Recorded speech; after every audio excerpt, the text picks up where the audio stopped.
스마트폰 그만 보고 공부 좀 해라라는 말 어릴 적부터 많이들 들으셨죠?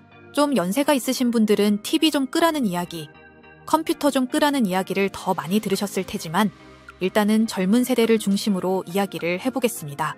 하여튼 스마트폰은 공부에 방해가 된다는 게 일반적인 생각입니다. 그리고 실제로도 그렇죠. 스마트폰으로 할 수 있는 자극적인 콘텐츠가 넘쳐나니 일반적으로는 방해가 되는 게 맞습니다. 그런데 제 경우는 이런 일반적인 경우와는 좀 달랐습니다. 아니, 완전히 반대였습니다. 시험 공부를 거의 100% 스마트폰으로만 했거든요. 인터넷 강의는 한 번도 수강한 적이 없습니다. 이유는 나중에 기회가 되면 관련 영상을 하나 만들겠습니다. 또 남들이 기본서를 두꺼운 종이책으로 볼 때 저는 스마트폰용 전자책으로 나온 기본서를 봤습니다. 기출문제집도 전자책으로 봤습니다. 남들이 노트에 오답 노트를 손으로 쓸 때 저는 블루투스 키보드로 스마트폰에 암기카드를 만들었습니다. 이렇게 그날 공부한 부분에 암기카드가 만들어지면 틈만 나면 스마트폰으로 암기카드 복습을 했습니다. 자, 여기까지 들으신 분은 의문이 생길 수도 있습니다. 남들 하는 것처럼 하지 않고 왜 이상한 짓을 했냐고 말이죠. 남들 하는 것처럼 책상에 앉아 인강 틀어놓고 두꺼운 기본서 밑줄 쳐가며 기출문제 회독하는 게 정답 아니냐는 의문은 아주 자연스러운 생각입니다. 그런데 제가 이렇게 공부한 이유는 딱 하나입니다.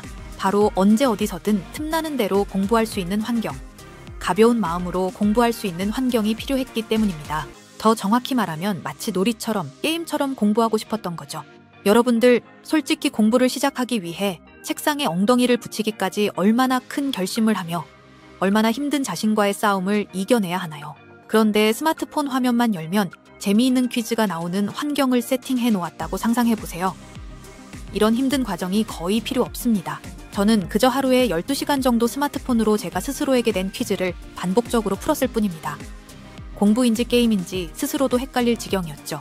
결론적으로 저는 제가 선택한 방법으로 성과를 거뒀습니다. 2015년에는 복수기관의 일반 행정 직렬에 동시 합격했고 4년 뒤에는 사서로 직렬을 바꿔 치른 시험에서 다시 합격했으니까요.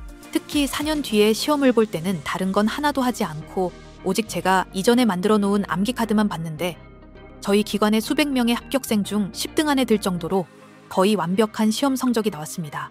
이 암기카드 중 일부를 엑셀로 변환해서 올려놨으니 필요하신 분들은 다운로드해서 확인하시기 바랍니다. 시험 공부 방법에 정답은 없습니다. 어떤 사람은 기본서를 최소 몇 번 봐야 하고 기출은 몇 회독을 해야 한다고 주장합니다. 잠은 몇 시간을 자야 되고 인터넷 강의는 누구 걸 봐야 한다고 열을 올리는 사람도 있습니다. 그런 주장은 그냥 참고만 하세요. 자기에게 맞는 방법은 아무도 모릅니다. 똑같은 방법으로 공부했어도 누군가는 합격하고 훨씬 더 많은 사람들은 떨어지는 게 시험입니다. 시험의 성패를 좌우하는 변수는 우리가 생각하는 것 이상으로 훨씬 다양하고 복잡합니다. 그러니 자기가 성공한 방법이 일반적으로도 통할 거라는 믿음은 그 사람의 미성숙한 정신세계와 좁은 시야만 드러낼 뿐이죠. 제가 오늘 여러분에게 제 공부 방법을 소개한 이유도 세상엔 이런 방법도 있으니 참고하라는 의미입니다. 그런데 혹시 말이죠. 스마트폰으로 하는 공부 방법을 조금 더 구체적으로 듣고 싶으신 분이 있으신가요? 댓글로 의견 주시면 후속 영상을 만들지 검토해 보겠습니다. 지금까지 팽사서의 지식 채널이었습니다.